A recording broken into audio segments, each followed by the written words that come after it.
Now, they were one of rock's greatest and most influential bands. Now, for the first time in 19 years, Led Zeppelin will be back on stage this evening. The band members have reunited for a one-off gig at the O2 Arena in London. Hundreds of fans are already there, and our arts correspondent Razia Iqbal is with them. Razia. Yes, George, it's just a few hours to wait before Led Zeppelin take to the stage. Forget all the other musical reunions we've seen this year. This is the big league. Led Zeppelin are often described as the first, the biggest and the best. That's if the fans are to be believed. More than 1 million applied for tickets. 20,000 were successful. Among them are those who've seen them decades ago. Others are too young, but as keen. It's not 1977, it's never going to be 1977. I'm an awful lot slower than I was 30 years ago, so if they are, they're well forgiven. I mean, if they get through it without a Zimmer frame, they're doing all right. No, they're cool, they're cool. They're old, but they're cool. One man who's followed them from the beginning has also met his heroes. They're not old men trying to play at teenagers. They've got such musicianship, chemistry, all that chemistry that was there in the band all those years ago is still going to be there tonight. This isn't merely a tribute concert or even just for the die-hard fans. It's making rock and roll history, and everyone wants to be a part of it. And big names in the world of rock are expected tonight. That's really a testament to how influential Led Zeppelin have been, and a testament to how loyal their fans are to them. Back to you in the studio. All right, Razia, thanks. Monday, December 10th, 2007. I had a case of the Mondays, and at the same time, I daydreamed of being at the O2 Arena in London to witness the historic show. With no Instagram nor YouTube live streams back then, I could only imagine and wait for somebody to tape the show. I told my coworkers about it. They smiled and replied, "So how was your weekend?" I couldn't care less. My favorite band was reuniting. This was the best Christmas gift ever. Reading next day reactions on music forums felt like old-time telegrams and mail. People sharing their thoughts. Nobody could believe the band played For Your Life for the very first time, and yet I had no audio of it. How I treasure the days in which everything was not on your fingertips. The mystique of silence and patience. A Zeppelin fan's rite of passage. Months later, I got my hands on a bootleg recording, and it sounded great, despite some minor issues like the bass frequencies being kinda lost at the arena and the songs being downtuned to fit Plant's vocal range. I played that thing 1,000 times and enjoyed every minute of it. This was the Live Aid 1985 and Atlantic 1988 of my generation, but I had no visuals yet. I was excited, and for a second I thought they were gonna tour, and I was making plans to go see them, and so was the entire legion of Led Zeppelin fans. The O2 Arena show began with the band featuring Keith Emerson, Chris Squire, Alan White, and Simon Kirke, with the brass section from Bill Wyman's Rhythm Kings. Then it was up to the Rhythm Kings featuring Maggie Bell and Alvin Lee, Paul Rodgers, Paolo Nutini, and Mick Jones from Foreigner to get things going.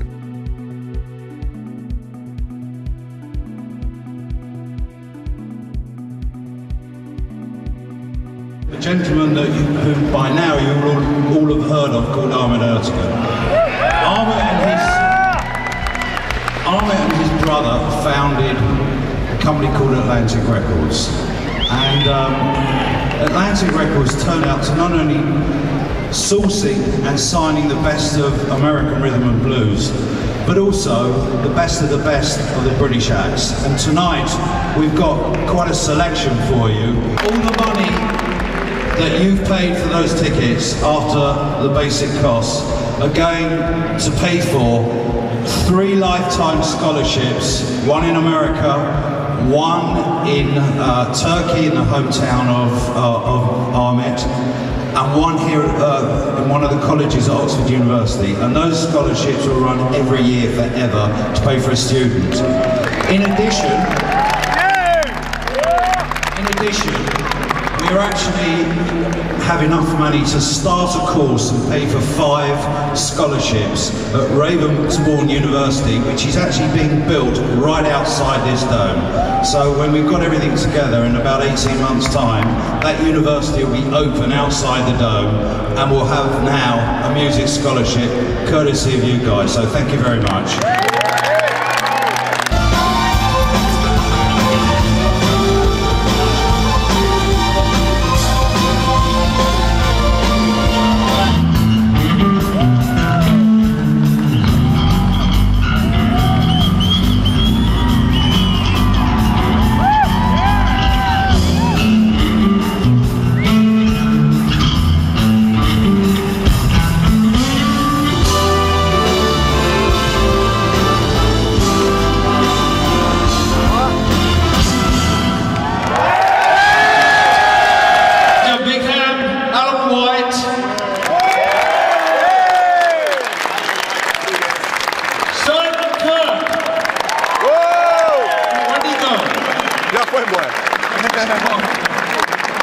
me, Chris Squire.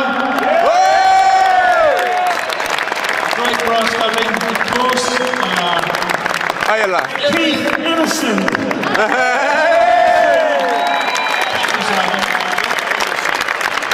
God bless you. Join us for the evening, okay?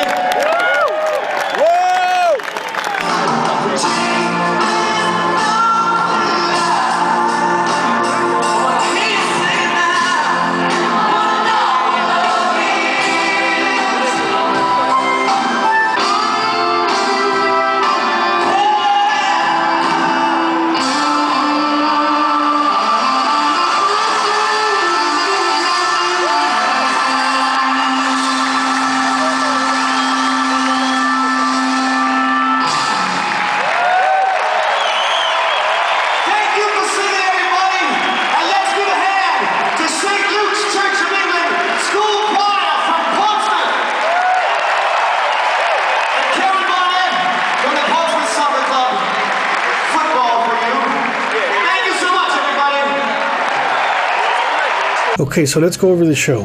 For storyline and accurate timeline purposes, I will use the recordings we had before the official release. The set list seems to be inspired by Led Zeppelin's March 27th, 1975 show at the Forum. 11 of 15 songs played that night were repeated on the 2007 reunion. An interesting choice indeed, as the 1975 tour doesn't get praised like 1977 or 1973 within the Zeppelin community. We can speculate on the visual and marketing significance of 1975 as the pinnacle of their career, just before a series of accidents and tragic events happened. Physical Graffiti remains one of the most popular albums. Its critical and commercial acclaim make it a centerpiece of 70s rock, with Kashmir a monumental achievement after the impossible task of coming up with material after Stairway to Heaven and the Rain Song. Every Led Zeppelin album was represented on the 2007 Setlist, except Into the Outdoor. That still hurts after all these years. Why they didn't choose a song from the last studio album still puzzles me. Jason Bonham stated that he suggested the idea of an acoustic set for the reunion. It was briefly rehearsed with songs like Going to California and Tangerine. The reasons why it was discarded are unclear, although maybe what Page and Plant didn't want to say was, "Sorry, we already did that for years without you, Jonesy."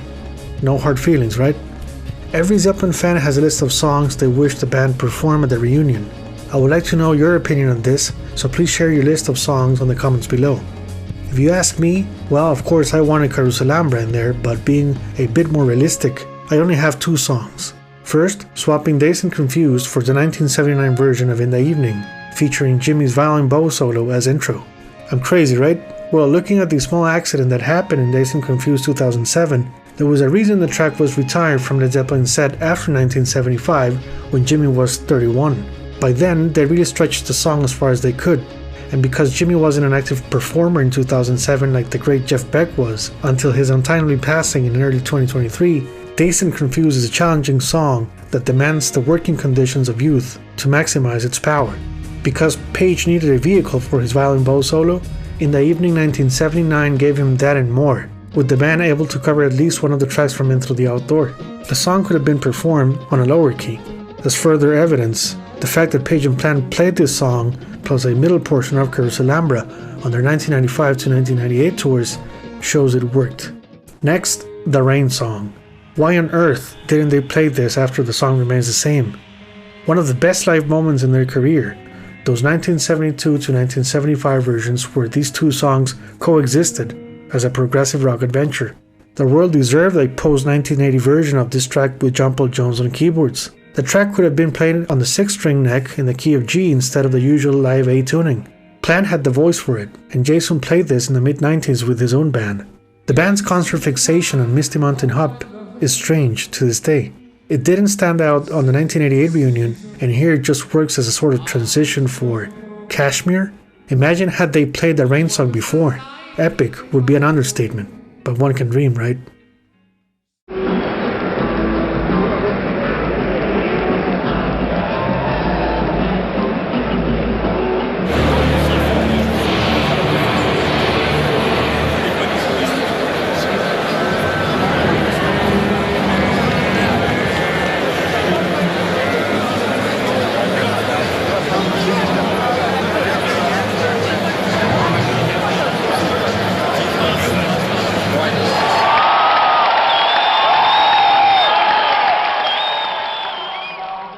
139. That even beat the Beatles record.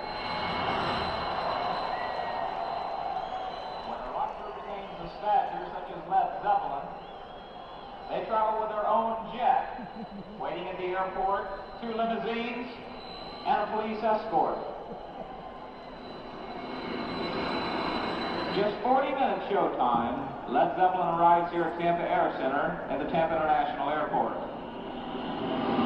I'm pleased to say that one of the group's 4 members has my same name. That's John Paul Jones, and he's their bass player. Jimmy Page is the lead guitarist. Robert Plant, lead singer. He's one with the long curly hair. And Jason Bonham is the drummer. Robert, Jimmy, John, John. You might have these here, John, Paul, George, and Ringo, but they certainly do have the drawing power of the Beatles. If you were at Tampa Stadium tonight or anywhere nearby, that's the sort of thing you saw and heard.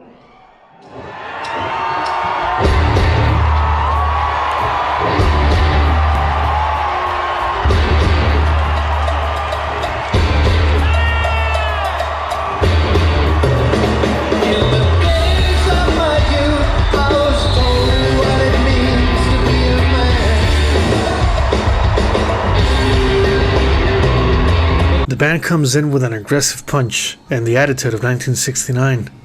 Holding no prisoners, they go all in. Out of a couple of feedback issues on the first verses, the group is tight, so tight it's scary. Jason Bonham sings harmony alongside Plant for a closer rendition to the studio version. White-haired Jimmy comes on stage wearing dark glasses with Zeppelin for the first time since the 1977 tour, and a coat reminiscent of Bath 1970. He kinda looks like prog rock's own Eddie Jobson. His rhythm work is stellar. The way he comes back from the guitar solo to the chorus is incredible.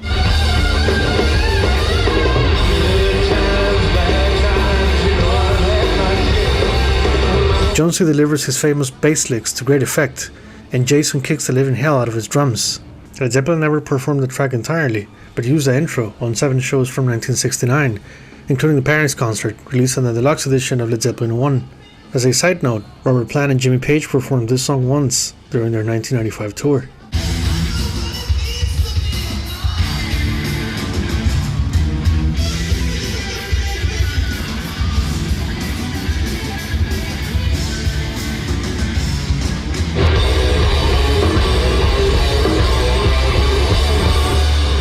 They jump straight into Ramble On.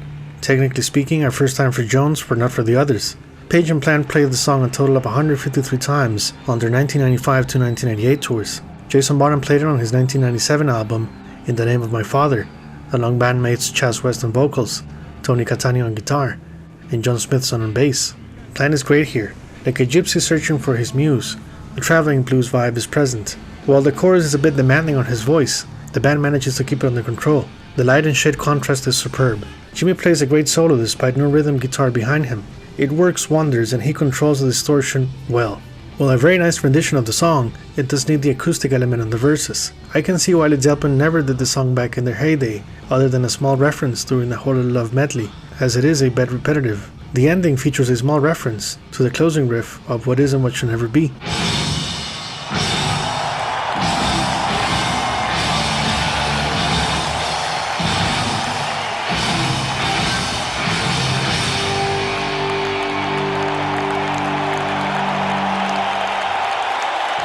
Track 3, and Jimmy takes off his shades. The tempo in between the verses is kept with great swing, and Plant delivers a solid vocal performance in the downtuned key of G. His voice manages to keep its strength while entertaining the crowd that sings along with him. Guitar, drum, and bass are locked in. This version is similar in energy and force to the final concert runs of 1980. Jimmy delivers a great solo with some 1973 moments here and there, while he battles with the extra vibrant strings of the low tuning. As a guitarist myself, I cannot stress this enough. Soloing on low tuning strings is hard. Jimmy Page worked out a miracle there.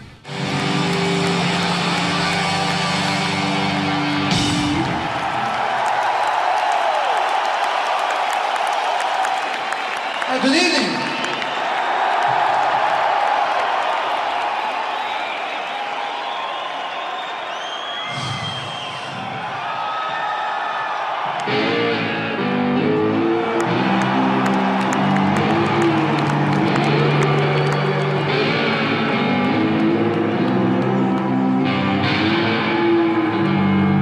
One of the outstanding tracks from the concert, top to bottom, a fantastic rendition of a song that Zeppelin played for the last time on June 25th, 1977 at the LA Forum. Jimmy Page played this on his 1988 solo tour, while Robert Plant did 3 live renditions in 1993. It had to be revived for the show.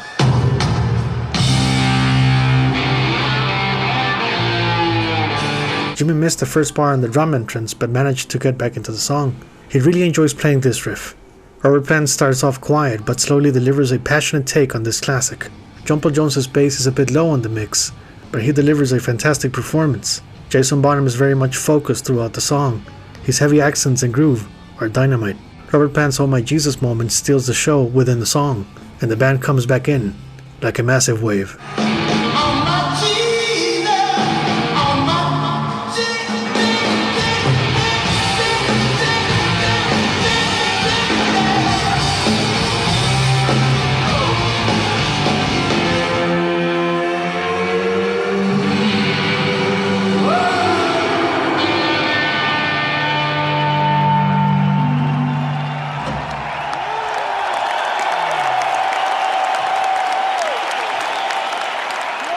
Well, thank you for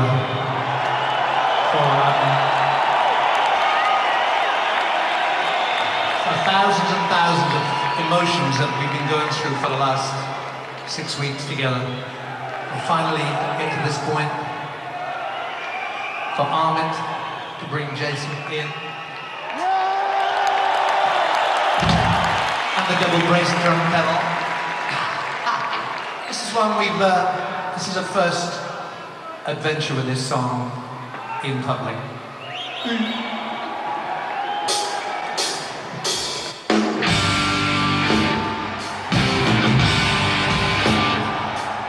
In my humble opinion, the third best track from the show. Never played before by Led Zeppelin and no other live reference but this one, and what a treat. Where the original Presence recording has a somewhat disjointed Fender Stratocaster and bass frequencies, this version brings much Gibson humbucker pickup justice to the exquisite G-chord opening and interplay. A brave and bold move by the band. If any casual fans went to the show, this was the ultimate filter to ask, what song is this again? This is a track that stands out from the setlist like glowing light. The luxury of playing a B-side was a dream come true for hardcore fans. The level of confidence shown by the band on stage is up there with the 70s. Jimmy's rhythm guitar shines on his Gibson Black Beauty Custom, a very special 6-string weapon that made up for the original Black Beauty that was stolen in 1970. The guitar was returned to him in 2015. Back to the song's standout moments. The Do It When You Wanna line against the groove is magnificent, a masterclass of tempo and feel.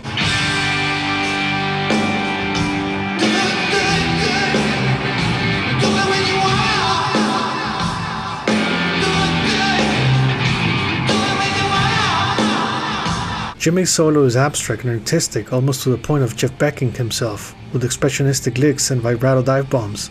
The song may be a strange setlist choice, but it sheds light on the what-ifs of Presence that the band chose to play more cuts from the album on their 1977 tour.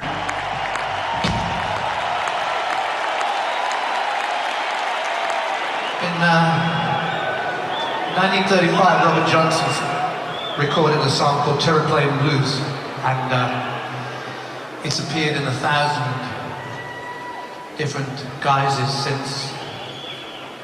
Well, maybe Johnson got it from somewhere else, I'm sure he did. Everybody needs it. This is the kind of Led Zeppelin Terraplane Blues. It's called Trampled Underfoot. A song Led Zeppelin played on every show from 1975 till their final date on July 7th, 1980. One of the cornerstone tracks that has to be there. Robert Plant featured this song on his 1988 and 1983 tours, while John Paul Jones performed this on his tours from 1999 and the year 2000. Fun fact, Jason Bonham plays this song on drums during the Nepworth 1979 soundcheck. A solid groove that hypnotizes the audience in a trance of G minor, in the most respectful way possible.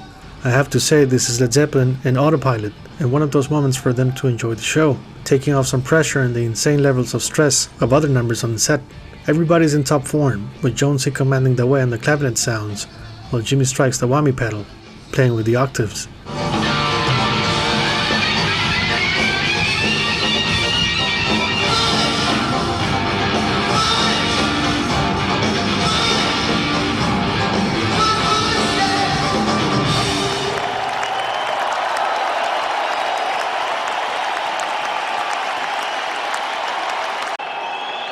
Okay, so Terraplane Blues, Robert Johnson, 1936.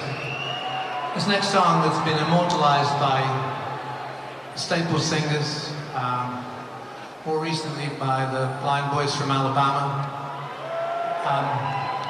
I think we must have heard this from... We were in a church somewhere in Mississippi in about 1932.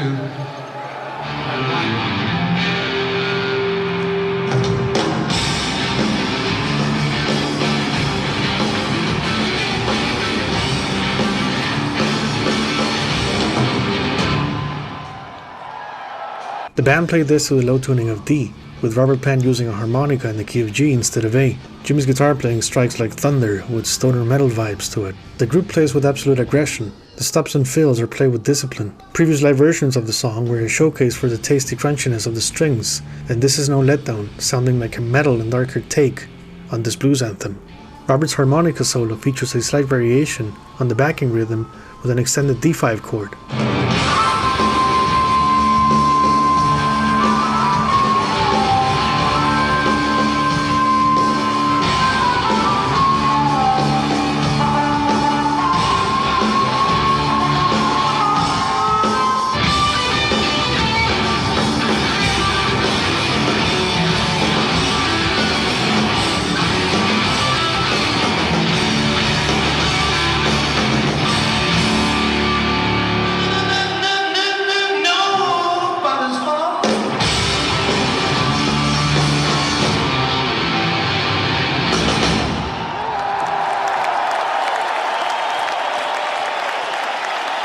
The second best track from the show, played in the original live key of D minor. The John Paul Jones Institute of Progressive Rock and Sonic Explorations takes center stage. His delicate touch through the modern day keyboards take this composition to the highest places in space. It's a redemption song after Page and Plant used the title for their 1994 album. John Paul Jones shows the world what they were missing. His craftsmanship and wisdom reclaimed the song back to his quarters.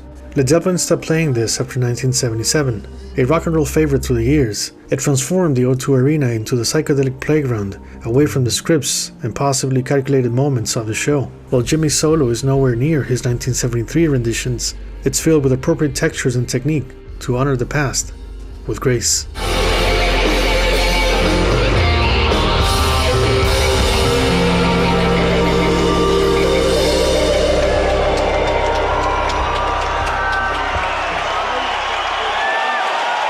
Piano, John Paul Jones. A surprisingly great take on a fan favorite that Led Zeppelin played 297 times before. Page delivers a combination of late 70s chops of the highest emotional delivery. As he reaches the end of the opening section, Jimmy crushes it with just one note. Robert delivers elegant phrasing and superb choice of intentions. Jason's heavy drumming is a pulsating force, with Jones holding the pieces together with tasteful keyboard parts. Jimmy's main solo is filled with spaces between the notes and recollection of his favorite licks, which is refreshing. It doesn't sound like senseless shredding, but a reminder of why he's a part of rock royalty. This one wipes off the floor of the 1984 Unplugged show version, and many times more exciting than their 1979 and 1980 shows.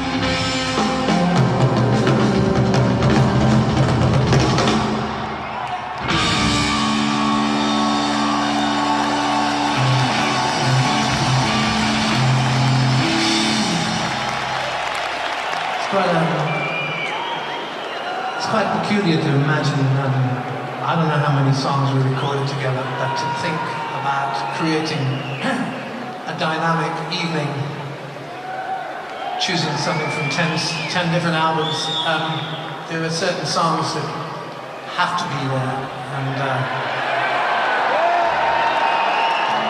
and this is one of them.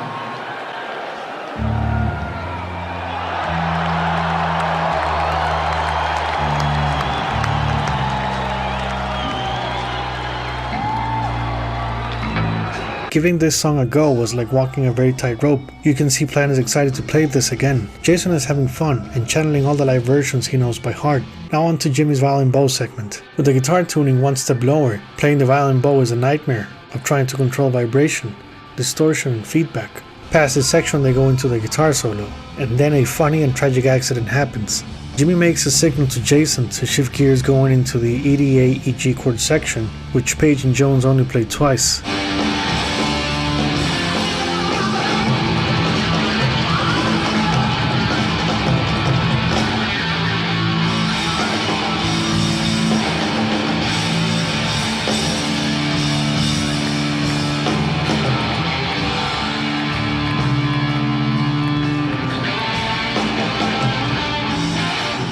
I believe Jason thought they would play that part like Led Zeppelin used to do. This is why he was thrown off when Jimmy came in too early with the B5 riff. Because Page's last time performing the song was in 2002, I think his memory got mixed up, and he went back to that version of the track. Check it out.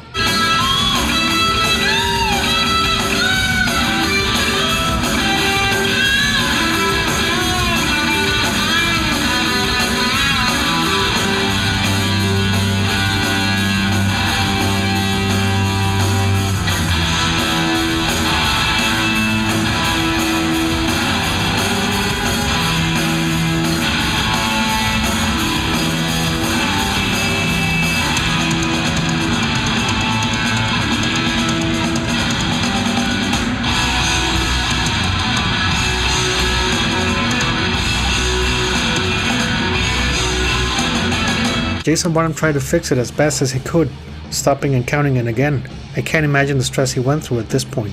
It seems like the ghost of Live Aid 1985 came back, but at least Jason knew how to fix it from his Led Zeppelin studies, unlike the other two drummers that day. The song wasn't ruined, but it showed what the nature of Dazed and Confused was in the Zeppelin 70s peak. Anything could happen. At least they reminded everybody that this was a live show, and they were human after all.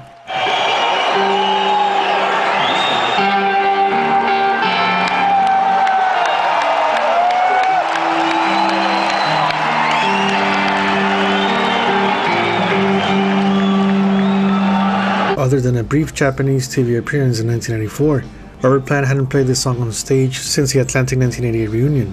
That's 19 years of hating the track and letting the world know about it. Jimmy Page played this for the last time on November 26, 1988, during his Outrider solo tour. Stairway to Heaven was played one step down in the key of G minor, which again makes it a dreaded task on the double neck. Without having to push his voice to an extreme, Robert Plant seems to enjoy this one last time, but abstained himself from the Does Anybody Remember Laughter ad-lib. Plant's performance, while a great walk down memory lane, it's a version of a man he can no longer be. The distance he took from it makes sense and dignifies its legacy, instead of milking it to death, like many of his peers do with their hit songs. Jones's keyboard parts are noticeable and provide a solid backbone. Jimmy's solo has one weird opening note, but other than that, it plays out well. Jason's drumming elevates the song's momentum big time. A great rendition overall. Thank you, Robert.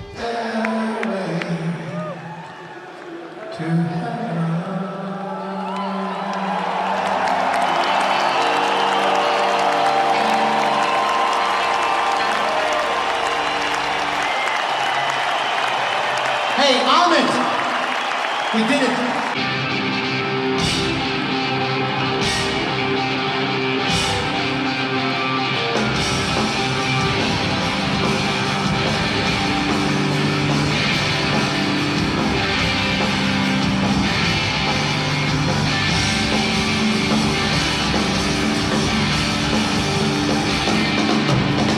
Okay, this is a weird place in the setlist for the song, and for the record, it's one of my top 10, maybe top 5 Zeppelin songs ever. Following the teachings of 1973-1975, this had to come in before Stairway, as the effect does not remain the same. Because of the downtuning to C, the track loses definition and it sounds muddy. Out of the 4 guys up there, Jason played the most recent take on the song in 1997 on his Zeppelin tribute album. Page, Plant and Jones had not performed the song since August 11th, 1979 at Nepworth. While Plant does his best to deliver a memorable performance, the harmonic muddiness of the rhythm tracks is hard to let go. Even the drums sound lost in the mix for some reason, despite Jason's hardest hitting fills. Not sure why they picked this over Akita's Last Stand, but there you have it.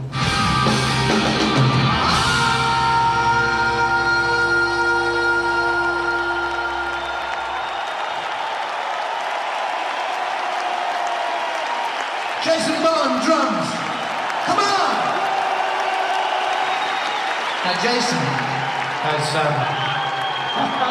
I remember, I can't even remember how long ago it was, but Jason was like this big, his mom his dad, used to sing. They were the best Jimi Hendrix impersonators in the whole of Worcestershire. And Pat's got a great voice. I remember John used to be in a band in Birmingham and used to sing The Wind Cries Mary about 400 times a night. That was how it was. And Jason's a pretty cool singer too. So I'm going to feature Jason on vocals here now.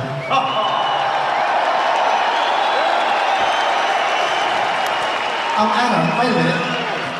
We've been rehearsing for this, so it would be wrong if you didn't hear how Jason sings on his own.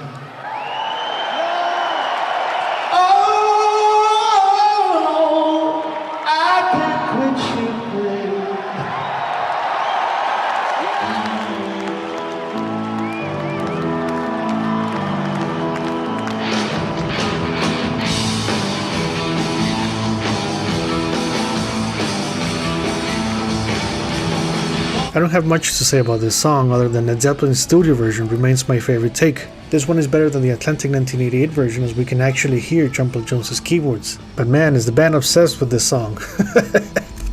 Fun fact, Devo's Uncontrollable Urge is just a faster version of the song.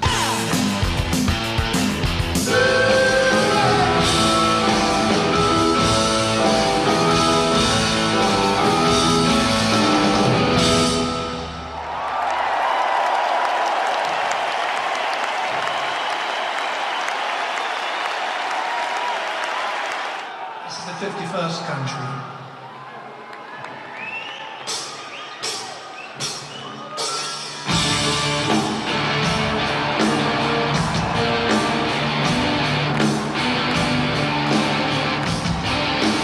The best song from a reunion, putting the 1988 and 1998 Puff Daddy versions to shame.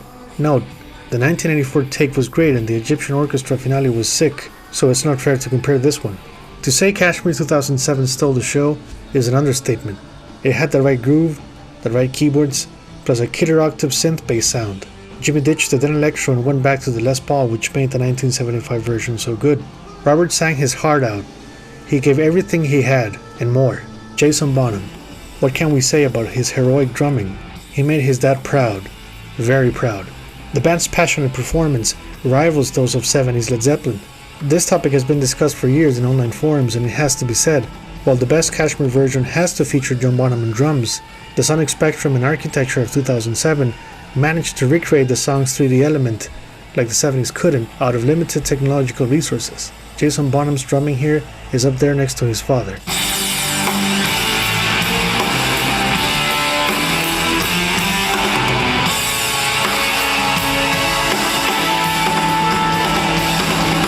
Fun fact, the visual backdrop around the 6-minute mark shows the shape of the object from Presents. I find it hilarious as Kashmir belongs to physical graffiti. We can think of the animation designer not being that much of a fan, but it's still that no one else saw this before the final approval was given. The ending is incredible.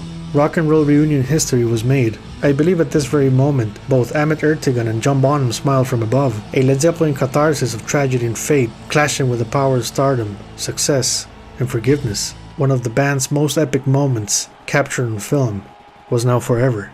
After Kashmir, the band comes in for 2 encores in the style of 1980. Happier than ever, the worst was over in terms of stress. They could just have fun and be thankful to the power of now. They deliver strong performances. It's a walk in the park at this point. It's Led Zeppelin doing their thing. Excitement and manic screaming from the crowd reminds us the classics never grow old. A thrilling and vibrant celebration day coming to an end, and the world was watching.